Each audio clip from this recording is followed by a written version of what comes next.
Welcome everyone. We will be talking how to design pay structures in today's presentation. So, major policy decisions when we are designing pay structures, what are the major things that needs to be taken into considerations? Remember, this is what is of prime importance. First and foremost factors are ability to pay, how much you're willing to pay, how much of your profit do you want to part towards the human resource cost as far as salaries, wages, administration is demanding. Then is the profitability of the company, how you might be willing to pay a 50% chunk of your profit. Let's say there's a proxy situation, but that 50% of the chunk is not a sufficient amount because the overall profitability of the firm is not very good enough, or you are at an early stage of your development as far as the organization is concerned. So you need to decide upon your profitability also, what percentage, how much profit that you want to earmark. The government regulations which says about your minimum wages from time to time, what is to be followed, what are the working conditions that needs to be met around it, what is a work day, what is a work week, what is the maximum numbers of works, what is the overtime consideration. Then we have the union influences. Yes, the labor unions, the worker unions, the various associations that actually plays a major roles as when it comes to your uh, designing of pay, the market pressures. If the market is willing to pay more than you as a company, probably do you think quality manpower will be attracted towards a company? You need to answer the question yourself. So it depends upon the market powers, as in what are the factors which impacts designing pay structures as major causes. Again, repeating those causes: ability to pay, profitability, government regulations, union influences, market pressures, and so on. Let us understand the general relationship among the pay levels. Number one, be non-exempt versus exempt. Certain payments are comes under the non-exempt category, and certain payments are coming under the exempt categories. Now, this is what we need to go about it as far as the minimum pay wage is concerned. How we go across it. So, senior management and operating management, as we keep on telling it to you one another as on when on basis, the operations and so on and so forth, the operative and the supervisors as the case might be. There, thereon we have this criteria of an organization which are ahead of the curve, behind the curve, or just about at the curve. Now, this I'm talking only in terms of pay structures because it is the amount of pay that you give will you get the quality of employment. If you are going to pay peanuts, only probably monkeys will be attracted, right? And that is what is a lead, lag, or at marketplace is all about it. So, are you leading the market with the best of the pay scale? Pay scale that is not been offered by anyone in the as a in the industries altogether, or you lagging just about mimicking the pay scales that have been awarded, rewarded, given thereby, or you are absolutely giving a competitive pay rate which is neck to neck with any top companies or industries or competitors have been paying for the similar choice. So you need to go for those choices around it. So total compensation or ADVs, average dollar values that we goes around it, how to calculate, what to do, is your base pay, your benefits, your merit pay, and other pay for performance as on when on basis that comes into play. So yes, compensation dollars comprises of the base pay, the benefits, the merit pay, and the other pay for performances that comes around it as the take home salary goes around it. And there is one particular debate that keeps on happening over a period of time, and it is still continuously raging in the corporate world as to as the openness and secrecy of communication with regard to the compensation information. Some advocates that the compensation information should be as transparent as possible, whereas a majority chunk would be saying, "Ki, let us keep that a bit out of contentions and let us not divulge the details, because divulging the details would actually demotivate people probably, or we will not be able to keep a tab on the compensation expenditures." So I would love to go around with the debates probably, but during the sessions hours, real life sessions that we goes around it. As of now, the major compensation decisions what needs to be taken around it. for this particular videos, you need to ask this question and probably try to answer, figure it out. Lowest rate of pay to entice quality job incumbent. So what is the minimum pay which will ensure that you have the right manpower at your disposal? Rate of pay to encourage the employee retention efforts, recognize seniority, merit through base pay, and more than one rate of pay for identical or similar jobs as the case might be, as what we are looking for it. Absolutely one rate of pay for identical and similar jobs. We can also have differences in pay rates among job requiring different varying level of KSA. KSA is knowledge, skills, and attitude, as the case might be. So you have differential pay rate when people display different level of knowledge or skills, or probably a particular affinity towards a particular attitude or behavioral style. Recognitions of dangerous and distressing working conditions, different job progressions in a job of varying month, opportunity for advancement. If so, differences in pay related to the promotion, as the case might be. The opportunities for advancement that needs to be ascertained around here. That is what we are looking for it. Can the job holder go higher than the maximum or the lower than the minimum for the job? Right? You should always ask for the question that comes around it. Will the incumbent that you are looking for it should be looking for opportunities elsewhere for a higher job, or uh, probably he would have agreed to a lower compensation than what has been offered to him and still continue with the job. So you need to keep on asking how will we handle a cross board of cost of living adjustment. The cost of living adjustment keeps on changing, um, keeps on improving, or should I say, keeps on. Yeah, it's a basically a dynamic thing. Why? Because of the about the inflation. The inflation might swing here and there, a percentage here and percentage there. The cost of living becomes much more difficult or easier, as the case might be. And how do we offset those cost of living adjustment? So let us understand determining the pay policy line. First and foremost, there are two steps. First, let us go with the highest and the lowest rate of pay for a company. As in, what should be the parameter that should be set for the company? Is it to be a leading paymaster, or lagging paymaster, or at best the paying the competitive rate that is prevalent in the market? Step number two is drawing a line connecting those 2 points. This is very true. This is what we are looking into it. Another option is to obtain the lowest and the highest rate of pay from the market survey and to draw a pay line thereby. So go around it, scatter those plots, put it on the graph, plot the job data, provide by a convenient way to see an array of relationship, identify naturals and groupings of job. Remember, an x-axis is the job points, assigned pay grades or job worth identification. On y-axis is the dollar value of the job that comes around it. So you have right. So on an x-axis, you give pay grade, job worth. In the format, if you have this graph, as the case might be, so you have a graph which goes around it, right? And then probably you will see a lot of job being pointed around, and this is what is scattering it all about it. Y-axis is the dollar value of the job altogether that we comes across. Is this is what we are looking out, and this is what the pay grade, the complexity of the job is concerned, and you will see a lot of point that has been coming around it. So certain positions, certain things have been available, and this is what we are talking around here, right? So this needs to be understood time and again. So what does a company considers to the appropriate values of each jobs in relation to the job? Do we need more than one pay structure? Is it to be required a differential pay structure so that to keep the most affluent, the most required, the most talented person with the company? What influences alter internal relationship?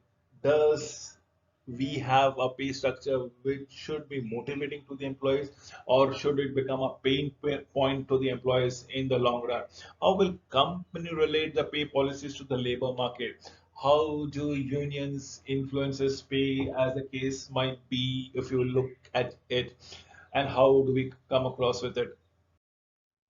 So determining midpoint to midpoint pay differences, this is the percentage changes in the middle value from one adjustment adjacent pay grades to another. usually range are from 3% to 25%. Lower differences normally found in lower paid jobs, unskilled or semi-skilled clerical workers versus executives, and senior managers, as the case might be, usually determined by going by the market rate, as a going rate of the market rate. So determining a midpoint of the pay differences, if we can get somewhere down the corner in the cluttered market and try to give a midpoint, you might still be able to attract uh, quite a few quality people into your organization. So this is the percentage change in the middle values, usually range from 3% to 25%, as the case might be. So issues for considering and deciding on the midpoints. Remember, we are talking about designing the pay structure. The smaller the difference, the more pay rates are available to assign the specific jobs due to more grades available in the pay structure.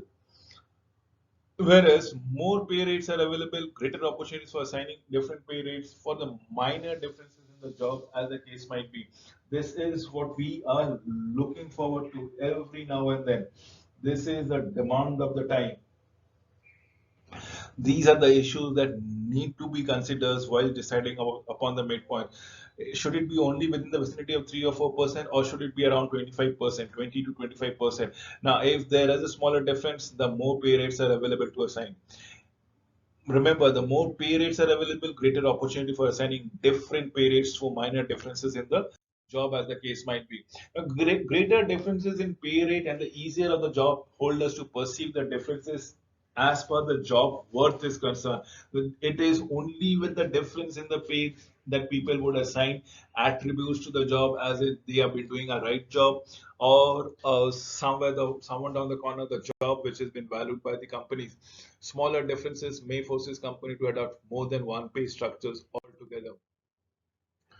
Developing pay grades. Pay grades are grouping of jobs that have similar work difficulties and complexity. Top of the pay grade signifies this is the most important work produced in a pay grade. Bottom of the pay grade signifies that this is the least important work produced in the pay grade. So you can very well understand how pay grades and grouping of jobs are being done, both in difficulties in the case of situation or the complexity of the job. Top pay grade defines important job, bottom pay grade defines not so important job. Common characteristics of pay grade. Each grade provides a range of pay.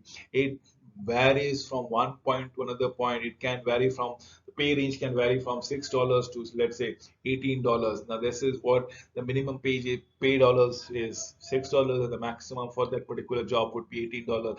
And in between are the grades that comes around it.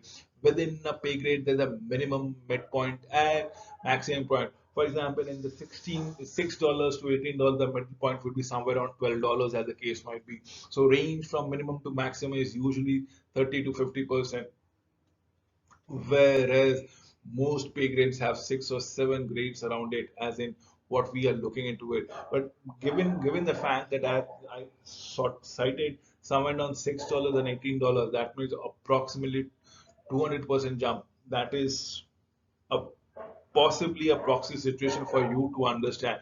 Usually, a grade would be approximately wherein $20 to $30 is the pay range that comes around it. And I'm talking not in numbers of hours, probably a work day that we are speaking around it, or a week payment that needs to be gone around here. So that is somewhere on the corner, approximately 50% hike from $20 to $30. And if in all pay grades we can have 6 or 7 steps to grade those steps, which comes around it. So if from $6 to $18, we can have $6 to $7 as one of the grade. $7 to $9 can be another of the grade that goes around it, and so on and so forth. The relationship between the rates of dollars increases per step.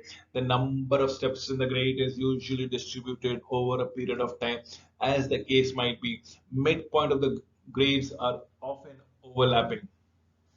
Yes, if we come to somewhere down the, let's say, let me continue with that $6 to $18 example. So one of the step would be $6 to $7. The next step would be around $7 to $9. Next would be on, let's say, $10 to $12. The other step would be from $11 to $14. The other step would be from $13 to $17. and then another step would be 17 to $18. If you've looked into it, there is an overlap from wherein I have said from $10 to $13 or $11 to $13 or $12 to $14, wherein the midpoint is around $12, and there is a lot of overstepping out there, and that is what needs to be done. And the lowest of the scale was $6 to $7, and the highest of the scale was $17 to $18, as the case might be. And these are the pay grades that I'm trying to develop for yourself. For your understanding, this was the example that was cited. Please do not take, you need to extrapolate the example in your real life situation for your understanding. Principal consideration of pay grade steps and progressions. Identify the number of different jobs the company receives on a different pay rates. Determine the number of pay structures used in a company, and if only one pay structures probably have more grades, then use step within grades to recognize seniority, longevity. Use step to recognize the merit pay increases, as the case might be, as we are looking forward towards it. Spread the pay grade. You, if you look at the height of the pay grade, is to be as good spreader as it is possibly. And what should be the spread? The maximum dollar and the minus the minimum dollar that comes around it. When divided by the minimum dollars and multiplied by the 100 will give you a percentage spread. So let's say maximum dollars becomes $18. Let's say minimum is $6. So 18 minus 6 is 12. Minimum dollar is to be divided by the minimum dollars is 2, and 2 into 100 will be 200% would be the spread that comes around it as far as a particular grade is concerned. Now I've just given, this is a proxy situation that has been given to you. Please do not take it by heart as such. The height of the pay grade is, it's all about this spread that we look into it. Normally arbitrary, many times total point, if using a factor point system, is just dividing the multiple of all grades with the same weight. Example is 1,000 points total in plan, or 20 grade pay. Grade pay grades will be 50. So we have 1,000 points in total plan from 1 to 1,000, let's say, and then 20 grade grades. What is it? Then 1 to 50, 51 to 100, 101 to 150, 151 to 200, and you will see there is 20 grades that comes around it with a width of 50 grades every now and time. So this is what is pay grade. For your example, for your understanding, what I have given you in a very lucid language, how you can go for pay grade with. Hope so everybody is getting this thing. It is normally arbitrary and need not be very mandatory, and it is all about voluntary. Many times total point if using a factor point system. It's just dividing the multiple of all grades at the same width as the case might be. Within grade design, how do we go about it? Organization can choose to have as many steps within the grade design as on when on required. Simple approach using different steps of employee advancement in an organization can tie to longevity or the years of services that comes into play. This is very important for the organization. Now, should pay grades overlap? This is one of the questions that I would love to discuss before we wind up this presentation. Overlapping pay grade allow more productive and senior employees in a lower pay grades to make more than the new inexperienced employees as that goes around it. And that is what comes as the possible cases. Drawback in a large overlap is that promoted employee moving from lower pay grades to higher pay grade may not, I repeat, may not receive much of a pay increase altogether. So that's the only drawback. But overlapping advantages is where more productive or senior employees in a lower pay grade might make more than new inexperienced one in a higher pay grade, as the case might be. And this is what is the requirement as on when on basis we look into it. So